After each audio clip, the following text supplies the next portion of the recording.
بسم اللہ الرحمن الرحیم الحمد للہ رب العالمین والصلاة والسلام علی رسولہ الکریم وعلی آلہ واصحابہ اجمعین وعلی کل من تبعہم بإحسان الی یوم الدین رب اشرح لی صدری ویسر لی امری واحلل عقدۃ من لسانی یفقہوا قولی فلما فصل طالوت بالجنود قال ان اللہ مبتلیکم بنہر فمن شرب منه فليس مني ومن لم يطعمه فإنه مني إلا من اقترف غرفة بيده فشربوا منه إلا قليلا منهم فلما جاوزه هو والذين آمنوا معه قالوا لا طاقة لنا اليوم بجالوت وجنوده قال الذين يظنون أنهم ملاقو الله كم من فئة قليلة غلبت فئة كثيرة بإذن الله والله مع الصابرين ولما برزوا لجالوت وجنوده قالوا ربنا أفرغ علينا صبرا وثبت أقدامنا وانصرنا على القوم الكافرين فهزموهم بإذن الله وقتل داود جالوت وآتاه الله الملك والحكمة وعلمه مما يشاء ولولا دفع الله الناس بعضهم ببعض لفسدت الأرض ولكن الله ذو فضل على العالمين تلك آيات الله نتلوها عليك بالحق وإنك لمن المرسلين۔ چنانچہ جب طالوت لشکر کے ساتھ روانہ ہوا تو اس نے لشکر والوں سے کہا کہ اللہ ایک دریا کے ذریعے تمہارا امتحان لینے والا ہے، جو شخص اس دریا سے پانی پیے گا وہ میرا آدمی نہیں ہوگا، اور جو اسے نہیں چکھے گا وہ میرا آدمی ہوگا، الا یہ کہ کوئی اپنے ہاتھ سے ایک چلو بھر لے۔ پھر ہوا یہ کہ ان میں سے تھوڑے آدمیوں کے سوا باقی سب نے اس دریا سے خوب پانی پیا۔ چنانچہ جب وہ یعنی طالوت اور اس کے ساتھ ایمان رکھنے والے دریا کے پار اترے تو یہ لوگ جنہوں نے طالوت کا حکم نہیں مانا تھا کہنے لگے کہ آج جالوت اور اس کے لشکر کا مقابلہ کرنے کی ہم میں بالکل طاقت نہیں ہے۔ مگر جن لوگوں کا ایمان تھا کہ وہ اللہ سے جا ملنے والے ہیں انہوں نے کہا کہ نہ جانے کتنی چھوٹی جماعتیں ہیں جو اللہ کے حکم سے بڑی جماعتوں پر غالب آئی ہیں، اور اللہ ان لوگوں کا ساتھی ہے جو صبر سے کام لیتے ہیں۔ اور جب یہ لوگ جالوت اور اس کے لشکروں کے آمنے سامنے ہوئے تو انہوں نے کہا اے ہمارے پروردگار، صبر و استقلال کی صفت ہم پر انڈیل دے، ہمیں ثابت قدمی بخش دے،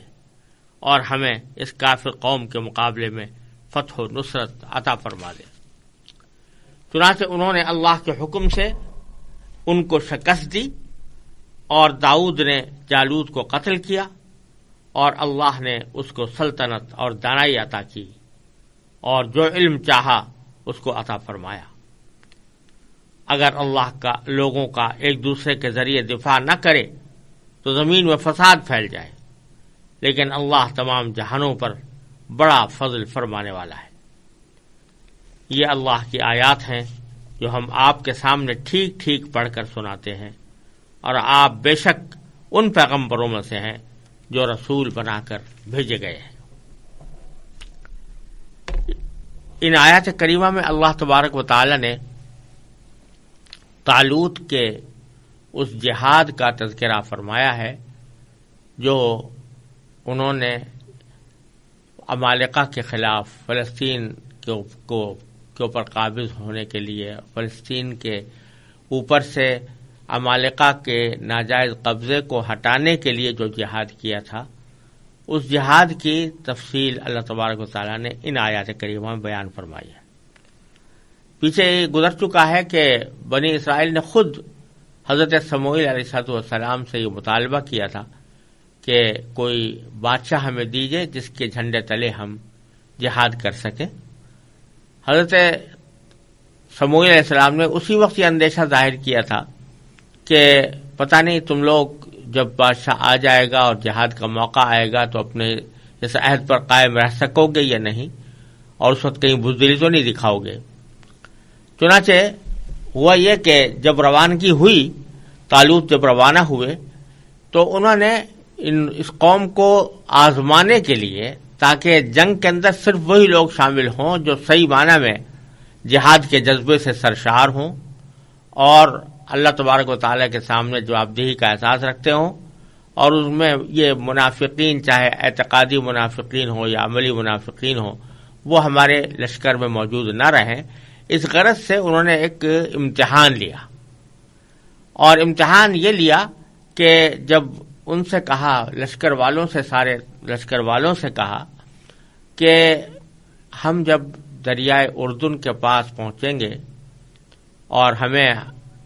آگے دریا پار کر کے حملہ کرنا ہے فلسطینیوں کے اوپر،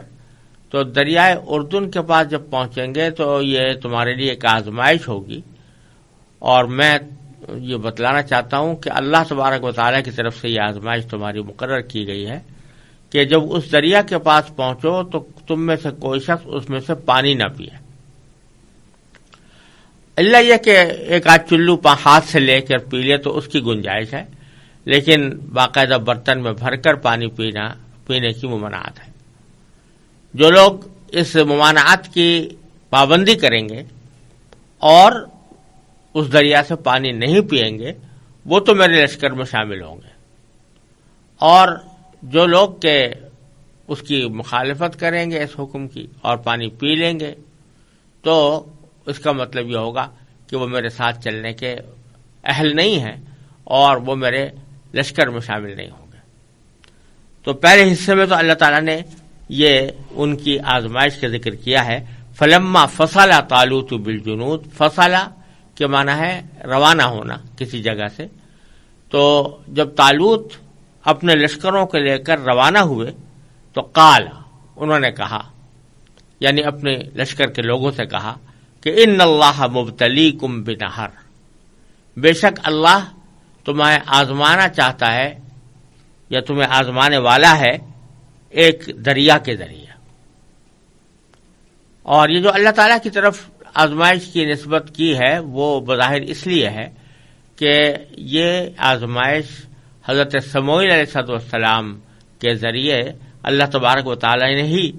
طالوت تک پہنچائی ہوگی کہ طالوت تم لوگوں سے یہ بات واضح کر دو کہ ہم ایک آزمائش کرنے والے ہیں، اور جو لوگ آزمائش میں پورے اتریں گے انہیں جہاد میں شامل کیا جائے گا۔ یہاں نہر کا نام نہیں لیا اللہ تعالیٰ نے، ایک دریا کا لفظ فرمایا، لیکن چونکہ جس جگہ کا واقعہ بیان ہو رہا ہے وہاں دریا ایک ہی ہے اور وہ دریا اردن ہے، تو اس لیے بظاہر اس سے مراد وہی ہے۔ فمن شرب منہ فلیس منی، تو جو شخص اس دریا سے پانی پیے گا تو وہ میرا آدمی نہیں ہوگا۔ ومن لم یطعمہ، اور جو اس کو نہیں چکھے گا، فإنہ منی، تو وہ میرے لشکر میں شامل ہوگا، میرا آدمی ہوگا۔ الا من اقترف غرفۃ بیدہ، سوائے اس کے کہ کوئی شخص اپنے ہاتھ سے ایک چلو بھر لے تو اس حد تک گنجائش ہے۔ فشربوا من، اب نتیجہ اندازہ کیا اس ساری آزمائش کے نتیجے میں واقعہ کیا ہوا، تو اگلی آیت میں اللہ تعالیٰ نے وہ بیان فرمایا فشربوا منہ الا قلیلا منہم، کہ سبھی نے پانی پی لیا، یعنی خوب ڈٹ کے پانی پیا، جس پانی پینے کو منع کیا گیا تھا، جس طرح پینے سے منع کیا گیا تھا اسی طرح پیا اور خوب ڈٹ کر پیا۔ الا قلیلا منہم، سوائے کچھ لوگوں کے ان میں سے جو ثابت قدم رہے اور آزمائش میں پورے اترے اور طالوت کے حکم کو پوری طرح تسلیم کیا، وہ بے شک ثابت قدم رہے۔ بعض روایتوں میں مذکور ہے کہ یہ جو لوگ جو تھوڑے سے باقی رہ گئے تھے، جنہوں نے پانی نہیں پیا تھا اور پھر جہاد انہوں نے کیا، ان کی تعداد 313 تھی، اور یہ وہی تعداد ہے کہ جو حضرت نبی کریم سرور عالم صلی اللہ علیہ وسلم کے پہلے غزوہ بدر، یعنی پہلے عظیم مقابلے جو کہ کفار کے ساتھ پیش آئے، اس مقابلے میں سب سے زیادہ پہلا مقابلہ غزوہ بدر کا تھا، تو اس میں بھی صحابہ کرام جو آپ کے ساتھ تھے ان کی تعداد 313 تھی۔ تو الا قلیلا منہم میں تعداد بیان تو نہیں کی گئی، لیکن بعض روایات سے یہ بات معلوم ہوتی ہے کہ ان کی تعداد جو کہ باقی رہ گئے تھے وہ 313 تھے۔ پھر اللہ تعالیٰ فرماتے ہیں کہ اس امتحان میں تو ایک بڑی اکثریت ناکام ہو گئی، چنانچہ اسی کا نتیجہ یہ ہوا کہ فلما جاوزہ ہوا والذین آمنوا معہ، جب طالوت نے دریا پار کیا اور ان لوگوں نے جو ان کے ساتھ تھے، یعنی لشکر کے لوگ جو ان کے ساتھ موجود تھے، وہ انہوں نے جب دریا پار کر دیا تو قالو، تو ان لوگوں نے کہا، یعنی وہ لوگ کہ جو ناکام ہو گئے تھے اس امتحان میں اور انہوں نے خوب ڈٹ ڈٹ کر پانی پیا تھا، انہوں نے اس موقع پر یہ کہا کہ لا طاقت لنا اليوم بجالوت وجنودہ، آج ہمارے پاس اس لشکر جالوت اور اس کے لشکر کا مقابلہ کرنے کی بالکل طاقت نہیں ہے۔ یعنی اس آزمائش میں ناکام ہونے کے نتیجے میں ان کے اوپر ایسی بزدلی طاری ہوئی اور اس طرح کمزوری ان کے اندر پیدا ہو گئی کہ انہوں نے اپنے دشمن کے مقابلے سے اپنے آپ کو بالکل فروتر سمجھ کر یہ کہہ دیا کہ ہمیں ان سے مقابلے کی طاقت نہیں ہے۔ وہ جالوت کا نام لیا ہے اللہ تعالیٰ نے اور اس کے لشکر کا۔ جالوت یہ عمالقہ کے لشکر کا سردار بھی تھا اور ایک بہت بڑا پہلوان بھی تھا، نامی گرامی پہلوان، اور وہ ایسا شخص تھا کہ جو بہت سی جنگوں کے اندر اس کو وہ بہت کارہائے نمایاں انجام دے چکا تھا۔ تو عمالقہ ویسے بھی ایسے بڑے تنومند اور بڑے قداور اور بڑی ڈیل ڈول کے لوگ تھے، ان میں خاص طور پر جالوت ان میں بہت زیادہ نمایاں تھا، تو اس لیے خاص طور پر جالوت کا نام لیا کہ آج ہمارے اندر جالوت اور اس کے لشکر سے مقابلہ کرنے کی بالکل طاقت نہیں ہے۔ ایک طرف تو یہ بزدل لوگ یہ کہہ رہے تھے، دوسری طرف جو لوگ آزمائش میں پورے اترے تھے اور انہوں نے دریا اردن سے پانی حضرت طالوت کی ہدایت کے مطابق نہیں پیا تھا یا تھوڑا بہت چلو میں لے کر پیا تھا، انہوں نے ان لوگوں کی یہ بات سنی جس میں وہ بزدلی کا اظہار کر کے یہ کہہ رہے تھے کہ ہمارے اندر جالوت کا مقابلہ کرنے کی سکت نہیں ہے، تو ان کا جواب انہوں نے اس طرح دیا کہ قال الذین یظنون انہم ملاقو اللہ، جو لوگ اس بات پر یقین رکھتے تھے کہ وہ اللہ تعالی سے جا ملنے والے ہیں، انہوں نے جواب میں کہا کہ کم من فئۃ قلیلۃ غلبت فئۃ کثیرۃ بإذن اللہ، کہ تم یہ کیا بزدلی کی باتیں کر رہے ہو، کتنی ہی چھوٹی جماعتیں ہیں جو اللہ کے حکم سے بڑی جماعتوں پر غالب آئی ہیں۔ تو اصل غلبہ دینے والا تو اللہ تعالیٰ ہے، فتح عطا کرنے والا بھی اللہ تعالیٰ ہے،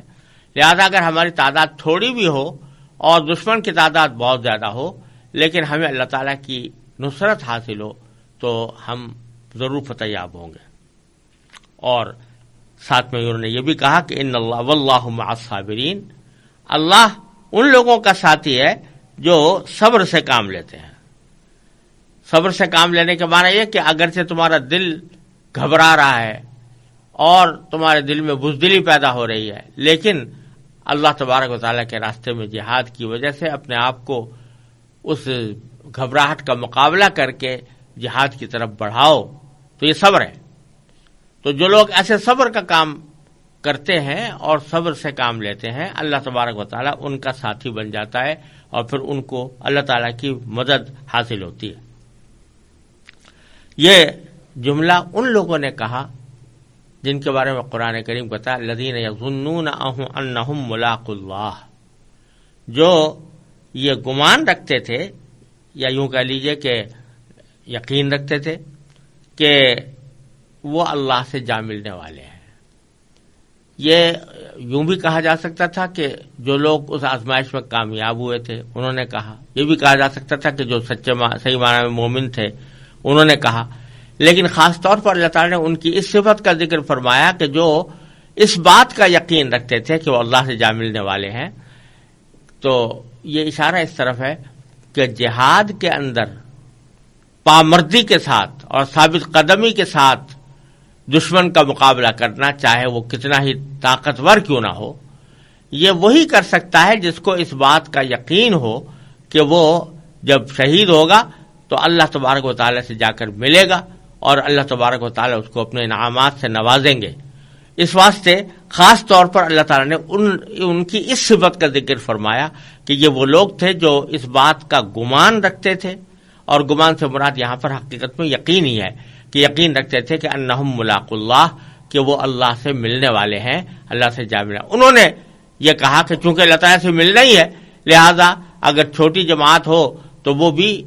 کوئی ڈرنے کی بات نہیں ہے، اور اس کو اللہ تعالیٰ بڑی جماعت کے اوپر غلبہ اور فتح عطا فرما سکتے ہیں۔ چنانچہ آگے اللہ تعالیٰ فرماتے ہیں کہ ایک طرف تو انہوں نے اپنے اس عزم و ہمت کا اظہار کیا، اور دوسری طرف یہ کیا کہ فرمایا ولما برزوا لجالوت وجنودہ، کہ جب وہ جالوت اور اس کے لشکر کے آمنے سامنے آ گئے، یہی قوی الایمان لوگ، یہی باہمت لوگ جو امتحان میں کامیاب ہوئے تھے، یہ جب جالوت اور اس کے لشکر کے سامنے پہنچ گئے تو قالو، تو انہوں نے یہ کہا، یعنی یہ دعا کی کہ ربنا افرغ علینا صبرا، کہ اے ہمارے پروردگار صبر و استقلال کی صفت ہم پر انڈیل دے۔ یہ بڑا عجیب جملہ ہے، یعنی فرمایا کہ ہمیں صبر عطا فرما دیجئے، بلکہ لفظ یہ ہے کہ ہم پر صبر اور استقلال کی صفت ہم پر انڈیل دیجئے، یعنی ہم سر سے لے کر پاؤں تک صبر اور استقلال کے اندر غرق ہو جائیں اور ہم پورے کے پورے صبر استقلال کا مظاہرہ کریں، ایسی صفت ہمیں عطا فرما دیجئے۔ وثبت اقدامنا، اور ہمیں ثابت قدمی بخش دیجئے۔ وانصرنا علی القوم الکافرین، اور اس کافر قوم کے مقابلے میں ہمیں فتح و نصرت عطا فرمائیے۔ یہ ان لوگوں کا ذکر اللہ تعالیٰ نے اس طرح فرمایا ہے کہ ایک طرف تو انہوں نے عزم و ہمت کا مظاہرہ کیا اور اپنے عمل سے اس عزم و ہمت کا ثبوت بھی فراہم کیا کہ وہ بڑھتے چلے گئے، جالوت اور اس کے دشمن کے مقابلے پر بڑھتے چلے گئے۔ برزوا لجالوت وجنودہ، اس کے آمنے سامنے پہنچ گئے۔ عمل سے تو وہ وہاں تک انہوں نے یہ عمل اختیار کیا کہ اپنے عمل سے وہ اتنے طاقتور دشمن کے مقابلے میں جا کھڑے ہوئے۔ دوسری طرف اللہ تعالیٰ سے مدد طلب کی اور یہ کہا کہ اللہ ہمیں ثابت قدمی عطا فرما دیجئے، ہمارے صبر اور استقلال کی صفت انڈیل دیجئے، اور ہمیں فتح عطا فرمائیے ان کافر قوموں کے مقابلے میں۔ تو اس میں سبق یہ دیا گیا ہے کہ آدمی کا کام یہ ہے کہ جب وہ کسی نیک مقصد کے لیے چلے یا جائز مقصد کے لیے چلے تو اپنے قدم تو اس طرف بڑھائے، اپنی طرف سے جتنا کچھ کر سکتا ہو وہ کرے، اور پھر اللہ تعالیٰ سے مانگے، اللہ تعالیٰ کی طرف رجوع ہو اور اللہ تعالیٰ سے اس مقصد میں کامیابی کی دعا مانگے۔ دو کام جب یہ مل جاتے ہیں تو پھر اللہ تبارک و تعالیٰ کی طرف سے قبولیت ہوتی ہے اور انسان کو اکثر تو اس کی منزل حاصل ہو جاتی ہے، اس کا مقصد مل جاتا ہے، اور اگر بالفرض مقصد نہ بھی ملے تو یعنی دنیا کے اندر اگر نہ ملے تو آخرت میں اس کے اوپر بڑا عظیم اجر و ثواب ہے۔ دو کام کیا ہے کہ اپنی طرف سے قدم بڑھائے اس مقصد کی طرف جو حاصل کرنا چاہتا ہے، اور دوسری طرف اللہ تعالیٰ سے رجوع کرے کہ اللہ مجھے اس مقصد میں کامیابی عطا فرما دیجیے۔ تو انہوں نے دونوں یہ کام کیے، بڑھے بھی، دشمن کے سامنے جا بھی کھڑے ہوئے، اور پھر اللہ تعالیٰ سے نصرت بھی مانگی۔ فَحَزَمُوهُمْ بِإِذْنِ اللَّهِ، اس کا نتیجہ یہ ہوا کہ انہوں نے اللہ کے حکم سے ان جالوت کے ساتھیوں کو شکست دی۔ وَقَتَلَ داؤد جالوت، اور داؤد نے جالوت کو قتل کیا۔ اس وقت تک حضرت داؤد علیہ السلام کی کوئی نمایاں حیثیت نہیں تھی، لیکن اس جنگ کے اندر حضرت داؤد علیہ السلام ایک نوجوان کی شکل میں سامنے آئے جنہوں نے جالوت کو قتل کیا۔ اس کی جو روایتیں موجود ہیں، اسرائیلی روایات بھی اور بائبل کے اندر بھی جو اس کی تفصیل آئی ہے، وہ یہ ہے کہ جالوت دشمن کی فوج کا بڑا قوی ہیکل سردار تھا۔ اس میں مذکور ہے کہ وہ کئی روز تک بنی اسرائیل کو چیلنج دیتا رہا کہ کوئی اس کے مقابلے کے لیے آئے، مگر کسی کو اس سے دو بدو لڑنے کی جرت نہیں ہو رہی تھی۔ داؤد علیہ السلام اس وقت نوعمر نوجوان تھے، ان کے 3 بھائی جنگ میں شریک تھے، مگر وہ چونکہ سب سے چھوٹے تھے اس لیے اپنے بوڑھے والد کی خدمت کے لیے ان کے پاس رہ گئے تھے، جنگ میں شامل ہونے کے لیے نہیں آئے تھے۔ جب جنگ شروع ہوئے کئی دن گزر گئے تو ان کے والد نے انہیں اپنے 3 بھائیوں کی خیر خبر لینے کے لیے میدان جنگ بھیجا۔ بائبل میں یہ مذکور ہے کہ داؤد علیہ السلام ایک چرواہے تھے، اور جب ان کے 3 بھائی جنگ میں شامل ہونے کے لیے چلے گئے تو یہ اپنے والد کی خبر گیری کے لیے ان کے پاس رہے اور بکریاں چراتے رہے۔ لیکن جب کافی دن گزر گئے تو والد نے انہیں بھائیوں کی خیر خبر لینے کے لیے میدان جنگ بھیجا۔ یہ وہاں پہنچے تو دیکھا کہ جالوت مسلسل چیلنج دے رہا ہے اور کوئی اس سے لڑنے کے لیے آگے نہیں بڑھ رہا۔ یہ دیکھ کر انہیں غیرت آئی اور انہوں نے طالوت سے اجازت مانگی کہ وہ جالوت کے مقابلے کے لیے جانا چاہتے ہیں۔ وہ چونکہ بہت نوعمر تھے، عمر کم تھی، تو اس لیے شروع میں طالوت اور دوسرے لوگوں کو تردد ہوا کہ ان کو جالوت جیسے شخص کے مقابلے کے لیے بھیجنا چاہیے یا نہیں، لیکن ان کے اصرار پر انہیں اجازت مل گئی۔ اور بائبل میں کہیں یہ بھی مذکور ہے کہ انہوں نے کہا کہ میں ہوں تو چرواہا، لیکن میں جو بکریوں کے اوپر حملہ کرنے والے شیر ہوتے ہیں ان کے جبڑے نکال لیتا ہوں، تو اس واسطے آپ مجھے یہ نہ سمجھے کہ میں ان کا مقابلہ نہیں کر سکتا۔ تو انہوں نے اصرار کیا اور پھر طالوت نے ان کو جانے کی اجازت دے دی۔ انہوں نے جالوت کے سامنے جا کر اللہ کا نام لیا اور ایک پتھر اس کی پیشانی پر مارا۔ کیونکہ یہ چرواہے تھے، اس سے پہلے کہیں باقاعدہ کسی جنگ میں انہوں نے حصہ نہیں لیا تھا، تو جو معروف قسم کے ہتھیار ہوتے تھے ان ہتھیاروں کو چلانے کا تجربہ بھی نہیں تھا، تو محض پتھر لے کے پہنچ گئے اور ایک پتھر اس کی پیشانی پر مارا جو اس کے سر میں گھس گیا اور وہ زمین پر گر پڑا۔ یہ اس کے پاس گئے اور پھر خود اسی کی تلوار لے کر اس کا سر قلم کر دیا۔ یہ واقعہ بائبل کی کتاب سموئیل اول میں اور اس کے باب 17 میں مذکور ہے۔ یہاں تک بائبل میں اور قرآن کریم کے بیان میں کوئی تعارض نہیں ہے، لیکن اس کے بعد بائبل میں یہ کہا گیا ہے کہ طالوت کو حضرت داؤد علیہ السلام کی مقبولیت سے حسد ہو گیا تھا۔ چنانچہ بائبل میں ان کے خلاف بہت سی ناقابل یقین باتیں ذکر کی گئی ہیں۔ بظاہر یہ داستانیں ان بنی اسرائیل کی کارروائی ہے جو شروع سے طالوت کے مخالف تھے۔ قرآن کریم نے جن الفاظ میں طالوت کی تعریف کی ہے ان میں حسد جیسی بیماری کی گنجائش نہیں۔ بہرحال حضرت داؤد علیہ السلام کے اس کارنامے نے انہیں ایسی مقبولیت عطا کی کہ بعد میں وہ بنی اسرائیل کے بادشاہ بھی بنے، اور اللہ تعالیٰ نے انہیں نبوت سے بھی سرفراز فرمایا، اور ان کے ذریعے پہلی بار ایسا ہوا کہ نبوت اور بادشاہت ایک ہی ذات میں جمع ہوئی، کہ حضرت داؤد علیہ السلام نبی بھی تھے اور بادشاہ بھی تھے۔ یہ سب واقعہ اس سارے جالوت کے قتل کرنے کے بعد پیش آیا۔ چنانچہ اللہ تعالیٰ فرماتے ہیں داؤد نے جالوت کو قتل کیا، وَآتَاهُ اللَّهُ الْمُلْكَ وَالْحِكْمَةَ، اور اللہ تعالیٰ نے ان کو سلطنت اور دانائی عطا کی، وَعَلَّمَهُ مِمَّا يَشَاءُ، اور جو کچھ اللہ تعالیٰ نے چاہا وہ ان کو علم عطا فرمایا۔ یہ سارا واقعہ بیان کرنے کے بعد اللہ تعالیٰ فرماتے ہیں کہ یہ جو مشرکین سے یا کافروں سے جہاد ہوئے ہیں تو یہ در حقیقت ان کا منشا یہ ہے کہ اگر یہ جہاد نہ ہو، لڑائیاں نہ ہوں تو دنیا کے اندر فساد پھیل جائے، کیونکہ مفسد لوگ دوسرے لوگوں کا حق اڑانے کے لیے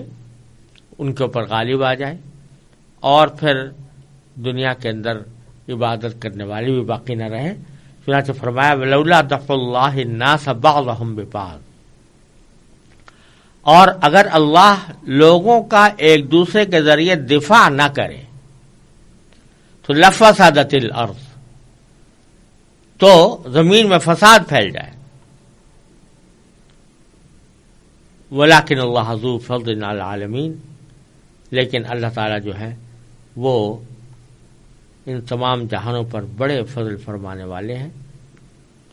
تو اس لیے اللہ تبارک و تعالیٰ نے جہاد کو مشروع کیا ہے، کیونکہ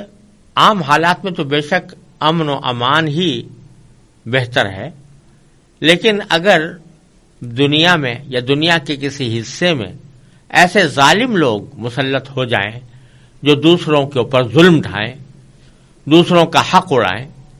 اور دوسروں کو تنگ کریں، تو ان کا مقابلہ کرنے کے لیے جہاد ایک لازمی فریضہ ہے۔ اگر یہ نہ ہو تو زمین میں فساد پھیل جائے کہ بس وہی مفسد لوگ اور لوگوں کے اوپر ظلم کرنے والے غالب آئے رہیں اور لوگوں کے لیے ایک مصیبت کا سبب بنے رہیں، تو اللہ تعالیٰ نے اس کو دفع کرنے کے لیے یہ لڑائی مشروع کی ہے۔ یہ مطلب ہے ولولا دفع اللہ الناس بعضهم ببعض لفسدت الارض ولکن اللہ ذو فضل علی العالمین۔ پھر اللہ تبارک و تعالی یہ سارا کا سارا واقعہ بیان کرنے کے بعد اور اس کی حکمت بیان کرنے کے بعد یہ فرما رہے ہیں کہ تلک آیات اللہ نتلوها علیک بالحق، یہ اللہ کی آیات ہیں جو ہم آپ کو کے سامنے ٹھیک ٹھیک پڑھ کر سناتے ہیں۔ ٹھیک ٹھیک پڑھ کر سناتے ہیں سے اشارہ اس طرف فرما دیا گیا ہے کہ یہی واقعات بائبل میں بھی بیان ہوئے، لیکن اس بائبل کے اندر یہ واقعات جس طرح بیان ہوئے ہیں اس میں بہت سے لوگوں نے اس میں قطر بیوت کر دی ہے، اپنی طرف سے کچھ چیزیں بڑھا دی ہیں، کچھ گھٹا دی ہیں، اپنے خواہشات کے مطابق اس کو مرتب کر دیا ہے، کیونکہ وہ اپنی اصلی شکل میں باقی نہیں رہی۔ تو ہم قرآن کریم کے ذریعے جو صحیح واقعہ ہے جس حد تک جو واقعہ ہے اس حد تک اس کو بیان کرتے ہیں، اور جو بلا وجہ کے اضافے ہو گئے ہیں یا حذف چیزیں کر دی گئی ہیں یا کوئی مفہوم مختلف بیان کیا گیا ہے تو اس سے ہم اعراض کرتے ہوئے جو ٹھیک ٹھیک واقعات ہیں وہ ہم آپ کے سامنے پڑھ کر سنا دیتے ہیں۔ تلک آیات اللہ نتلوها علیک بالحق وانک لمن المرسلین، اور آپ بے شک ان پیغمبروں میں سے ہیں جو رسول بنا کر بھیجے گئے ہیں۔ یہ جملہ جو فرمایا کہ آپ رسول بنا کر بھیجے گئے ہیں، اس میں اشارہ اس بات کی طرف ہے کہ یہ جتنا واقعہ ہم نے بتایا طالوت کا یا جالوت کو قتل کرنے کا یا داؤد علیہ السلام کے قتل کرنے کا یا نبی کے یہ کہنے کا کہ اللہ تعالیٰ نے تمہیں اس لیے طالوت کو بادشاہ بنا کر بھیجا، یہ ساری تفصیلات جو ہم نے بیان کی ہیں، ان نبی کریم سرور دو عالم صلی اللہ علیہ وسلم کے زبان مبارک پر ان کا جاری ہونا آپ کے رسول ہونے کی دلیل ہے، کیونکہ آپ کے پاس ان واقعات کو جاننے کا وحی کے سوا کوئی اور ذریعہ نہیں تھا۔ آپ ویسے ہی امی تھے، پڑھتے اور لکھتے نہیں تھے، لہذا کوئی کتاب پڑھنے کا سوال پیدا نہیں ہوتا۔ آپ کے پاس کوئی قریب میں ایسے لوگ بھی موجود نہیں تھے کہ جو بائبل کے عالم ہوں اور انہوں نے بائبل کی باتیں جو ہیں پڑھ کے آپ کو سنا دی ہوں اور آپ نے ان سے سن کر حاصل کر لی ہوں، تو یہ بات بھی ممکن نہیں ہے کیونکہ کوئی ایسے لوگ آپ کے آس پاس موجود نہیں تھے۔ پھر یہ کہ اگر بالفرض کسی سے سیکھی ہوتی تو پھر جو روایتیں اس میں موجود ہیں جس طرح موجود ہیں ویسے ہی وہ بیان کرتے، لیکن یہاں اللہ تبارک و تعالیٰ فرما رہے ہیں کہ اس قرآن کے اندر ہم صحیح باتیں بیان کر رہے ہیں اور بائبل کے اندر یا دوسری کتابوں کے اندر جو مبالغہ آمیز باتیں آ گئی ہیں یا واقعے کے خلاف باتیں آ گئی ہیں ان کی ہم تردید کرتے ہیں. تو یہ تردید اس وقت تک نہیں ہو سکتی جب تک کہ نبی کریم سرور عالم صلی اللہ علیہ وسلم کو وحی کے ذریعے